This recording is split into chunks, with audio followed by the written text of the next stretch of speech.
ابو بکر رضی اللہ تعالی عنہ نے پوچھا کہ آپ کہاں کے رہنے والے ہو؟ تو اس نے مکہ یا مدینہ میں سے کسی شخص کے ساتھ نسبت کرتے ہوئے بتایا۔ تو فرمایا آپ کی بکریوں میں دودھ ہے؟ تو اس نے کہا کہ جی ہاں۔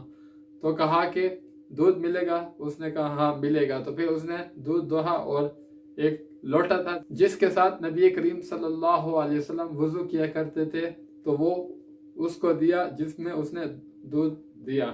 آپ صلی اللہ علیہ وسلم کو حضرت ابوبکر نے جگانا پسند نہیں کیا کہ نیند خراب نہ ہو جائے، تو اس لیے انتظار کرنے کو بہتر سمجھا۔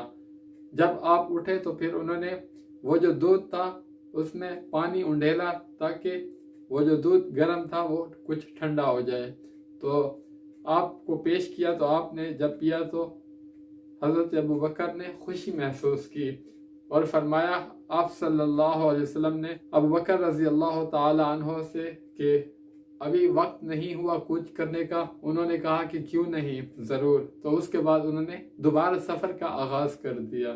واقعہ نمبر 2، اس سفر کا طریقہ کار یہ تھا کہ حضرت ابوبکر صدیق رضی اللہ تعالی عنہ آپ کے ردیف تھے، یعنی کہ آپ کے اونٹ کی جو سواری تھی اس کے پیچھے بیٹھا کرتے تھے، کیونکہ ان کے اوپر بڑھاپے کے آثار نمایاں تھے اور لوگوں کی زیادہ توجہ ابو بکر رضی اللہ تعالی عنہ پہ جاتی تھی، اور آپ صلی اللہ علیہ وسلم پر جوانی کے آثار غالب تھے۔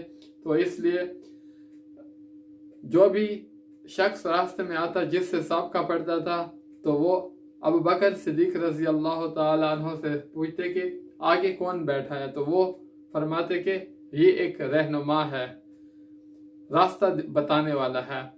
تو وہ جو لوگ تھے وہ یہ سمجھتے تھے کہ یہی راستہ مراد ہے جس پہ سفر کیا جاتا ہے، اور حضرت ابوبکر صدیق رضی اللہ تعالی عنہ کا جو مطلب ہوتا تھا کہ یہ ہدایت کا راستہ بتانے والا ہے۔ واقعہ نمبر 3، اسی سفر میں نبی کریم صلی اللہ علیہ وسلم کا گزر معبد خزائیہ کے خیمے سے گزرا۔ یہ ایک صحت مند توانا عورت تھی اور اپنے خیمے کے صحن میں ہاتھوں میں گھٹنے ڈالے ہوئے بیٹھی تھی، اور راستے والے جو مسافر ہوتے تھے ان کو کھلاتی تھی، پلاتی تھی اور ان کو دعائیں دیا کرتی تھی۔ جب آپ صلی اللہ علیہ وسلم کا گزر ہوا تو قحط کا زمانہ تھا۔ ان کے پاس گئے، پوچھا کہ آپ کے پاس کچھ ہے؟ تو انہوں نے کہا کہ میرے پاس کچھ نہیں ہے، بکریوں کا جو ریوڑ ہے وہ چرنے کے لیے گیا ہوا ہے۔ تو آپ نے دیکھا کہ ایک کونے میں ایک بکری باندھی ہوئی تھی، تو اس نے کہا کہ یہ بہت کمزور بکری ہے، اس لیے اس نے ریوڑ کو پیچھے چھوڑا ہے اور اس میں دودھ نہیں ہے۔ تو آپ صلی اللہ علیہ وسلم نے فرمایا کہ اگر آپ اجازت دیں تو میں کچھ دودھ دوہ لوں۔ تو اس نے کہا کہ میرے ماں باپ آپ پر قربان، آپ دوہ لیں۔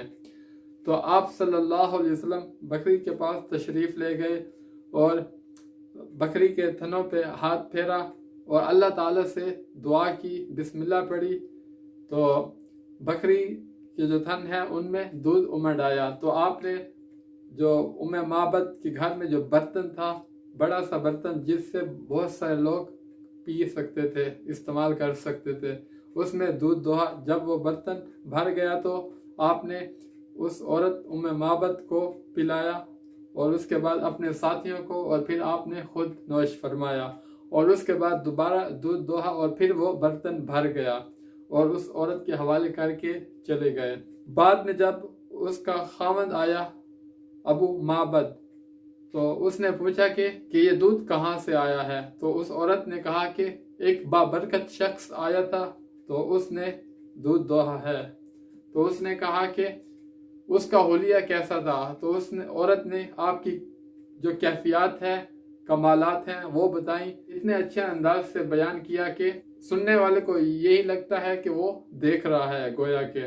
تو ابو معبد نے کہا کہ کہیں یہ وہی شخص تو نہیں جو قریش سے تعلق رکھتا ہے اور قریش والے اس کو تلاش کر رہے ہیں؟ اس نے کہا کہ مجھے لگتا ہے کہ یہ وہی شخص ہے۔ کہا کہ اگر وہ شخص مجھے ملا تو میں اس کی رفاقت اختیار کروں گا۔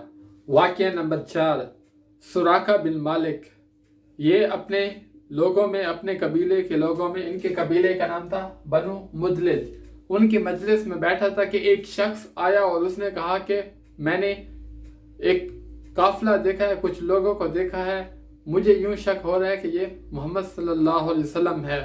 تو سراقہ کو سمجھ آ گیا، اس نے کہا کہ نہیں نہیں، یہ وہ لوگ نہیں تھے، یہ کوئی اور تھے، یہ تو ہمارے سامنے سے گزرے ہیں۔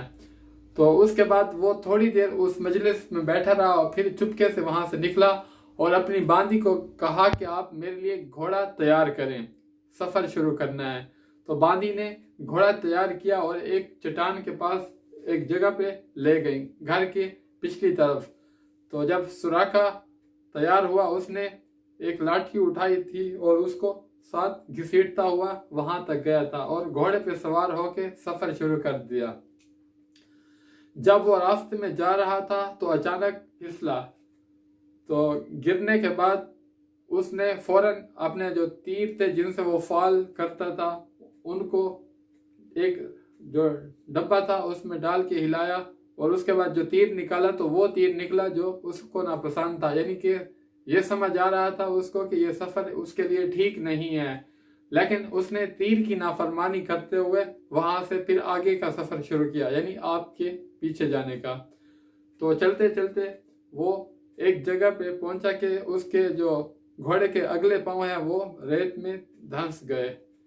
تو پھر کوشش کے بعد جب اس نے پاؤں نکالے تو وہاں سے مٹی اڑ رہی تھی، تو اس نے پھر دوبارہ تیر نکالے اور پھر فال کیا، تو اس کو جو تیر ملا وہی جو اس کو ناپسند تھا۔ تو اس کو سمجھ آ گیا کہ یہ معاملہ اس پر غالب آ کر رہے گا۔ تو اس کے بعد نیت کی، امن کی، تو اس کے بعد اس نے آواز دی۔ ابو بکر رضی اللہ تعالیٰ عنہ پیچھے کی طرف دیکھ رہے تھے، لیکن آپ پیچھے کی طرف التفات توجہ نہیں فرما رہے تھے، کیونکہ آپ صلی اللہ علیہ وسلم تلاوت فرما رہے تھے۔ جب اس نے امن کی نیت کی، آواز دی، تو وہ رکے اور پھر یہ پہنچا۔ تو اس نے کہا کہ میں خبر لے کے آیا ہوں کہ آپ صلی اللہ علیہ وسلم اور ابو بکر رضی اللہ تعالی عنہ کے بارے میں قریش نے انعام رکھا ہے۔ سراقہ نے پیشکش کی، ساز و سامان کی اور توشہ کی، تو سب چیزوں کا انکار کیا آپ صلی اللہ علیہ وسلم نے کہ کچھ بھی نہیں چاہیے، بس اتنا کہا کہ لوگوں کو اس کے بارے میں نہیں بتانا۔ اس نے کہا نبی کریم صلی اللہ علیہ وسلم سے کہ مجھے ایک امن کا پروانہ لکھ کر دے دیجئے۔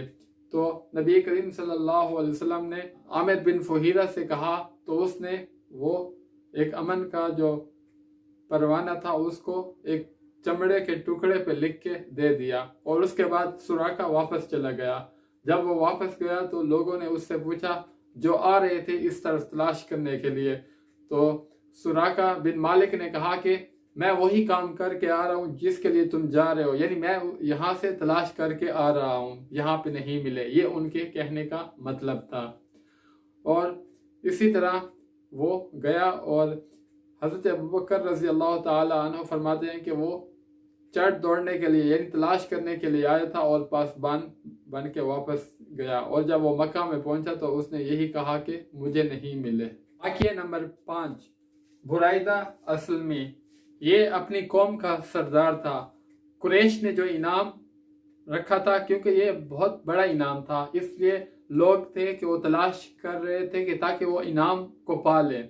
ان کو بھی اسی چیز کا لالچ ہوا، تو انہوں نے یہی سوچا کہ وہ تلاش کریں آپ صلی اللہ علیہ وسلم اور حضرت ابوبکر صدیق رضی اللہ تعالی عنہ کو، تاکہ وہ انعام وصول کر سکیں۔ تو جب ان کا سامنا نبی کریم صلی اللہ علیہ وسلم اور ابوبکر رضی اللہ تعالی عنہ سے ہوا، تو جب آپ کا کلام اور باتیں سنی تو وہیں نقد دل دے بیٹھے اور اپنی قوم کے 70 لوگوں کے ساتھ وہیں پہ مسلمان ہوئے، اور جو ان کی پگڑی تھی اس کو نیزے کے ساتھ باندھا اور اس کا ایک جھنڈا بنایا اور لہراتا ہوا کہتا کہ انصاف آ رہا ہے، صلح کا بادشاہ آ رہا ہے۔ نبی کریم صلی اللہ علیہ وسلم اور حضرت ابوبکر صدیق رضی اللہ تعالی عنہ کی قباء میں تشریف آوری۔ یہ پیر کا دن تھا، 8 ربیع الاول تھی، نبوت کا 14واں سال تھا، ہجری کے مطابق یہ پہلا سال تھا، اور عیسوی کے حساب سے یہ 622 اور 23 ستمبر تھی، جب قباء میں وارد ہوئے۔ حضرت عروہ بن زبیر رضی اللہ تعالی عنہ فرماتے ہیں کہ جو لوگ ہیں یہ ہر روز جب ان کو پتہ چلا کہ مکہ سے نبی کریم صلی اللہ علیہ وسلم روانہ ہے مدینہ کی طرف، تو مدینہ سے لوگ آتے تھے اور دیکھتے تھے۔ صبح کے وقت وہ آتے تھے، جب دھوپ تیز ہو جاتی تو واپس چلے جاتے، انتظار کرنے کے لیے کھڑے رہتے تھے۔ تو یہ سب لوگ چلے گئے ایک دن، اور ایک یہودی تھا، وہ کسی کام سے آیا تھا۔ جب اس نے دیکھا کہ کچھ لوگ جنہوں نے سفید کپڑے پہنے ہوئے اور چاندی کی طرح لگ رہے ہیں تو وہ آ رہے ہیں، تو اس پر اس نے شور مچانا شروع کر دیا۔ تو لوگ جو ہیں وہ سارے باہر آئے، وہاں پہ پہنچے تو انہوں نے دیکھا، اور پھر نبی کریم صلی اللہ علیہ وسلم اور حضرت ابوبکر صدیق رضی اللہ تعالی عنہ جب تشریف لا رہے تھے تو اس وقت نبی کریم صلی اللہ علیہ وسلم پر وحی بھی نازل ہو رہی تھی۔ جب وہ پہنچے قباء مقام پہ تو اس وقت نبی کریم صلی اللہ علیہ وسلم ایک طرف بیٹھ گئے تھے، اور حضرت ابوبکر رضی اللہ تعالی عنہ سے لوگ مصافحہ کرنا شروع ہو گئے۔ جن لوگوں نے نہیں دیکھا تھا آپ صلی اللہ علیہ وسلم کو، تو وہ حضرت ابوبکر کو نبی سمجھ رہے تھے، یعنی کہ ان سے مصافحہ کر رہے تھے۔ جب آپ صلی اللہ علیہ وسلم پہ دھوپ پڑی تو آپ نے حضرت ابوبکر صدیق رضی اللہ تعالی عنہ نے جو چادر تھی ان پہ ڈال دی تاکہ سایہ ہو جائے، تو پھر لوگوں کو پتہ چلا کہ یہ ہیں نبی کریم صلی اللہ علیہ وسلم۔ تو اس کے بعد نبی کریم صلی اللہ علیہ وسلم قباء میں مسجد کی بنیاد رکھی۔ نبوت کے بعد یہ پہلی مسجد تھی جس کی بنیاد تقوی پر رکھی گئی تھی۔ ادھر حضرت علی رضی اللہ تعالی عنہ جو امانتیں پڑی تھی نبی کریم صلی اللہ علیہ وسلم کے پاس، ان سب امانتوں کو لٹایا اور پھر وہ بھی قباء کی طرف تشریف لے آئے۔ تو آپ نے وہاں پہ قباء میں 4 دن گزارے ہیں، اور ایک روایت کے مطابق 10 دن اور بعض کے مطابق 24 دن گزارے ہیں۔ تو نبی کریم صلی اللہ علیہ وسلم حکم الہی سے وہاں سے روانہ ہوئے، اور نبی کریم صلی اللہ علیہ وسلم کے جو ردیف تھے ابوبکر رضی اللہ تعالی عنہ وہ بھی تھے، اور آپ نے قبیلہ بنو نجار کو بلوایا کیونکہ وہ آپ صلی اللہ علیہ وسلم کے ماموں کا قبیلہ تھا، اور وہ بھی جب ان کو پتہ چلا تو تلوار حمائل کیے ہوئے وہاں پہ پہنچ گئے۔ تو اس کے بعد بنو سالم بن عوف کی آبادی میں پہنچے تو اس وقت جمعے کا وقت ہو چکا تھا، تو بطن وادی میں جمعہ پڑا اور اس کے بعد آگے کی طرف روانہ ہوئے، اور یہ 100 لوگ تھے تقریباً۔ آپ لوگوں سے ریکویسٹ ہے میرے چینل کو لائک کریں، سبسکرائب کریں، شیئر کریں، کومنٹس میں اپنے رائے کا اظہار کیا کریں۔ تب تک کے لیے اللہ نگہبان، اللہ حافظ، السلام علیکم ورحمۃ اللہ۔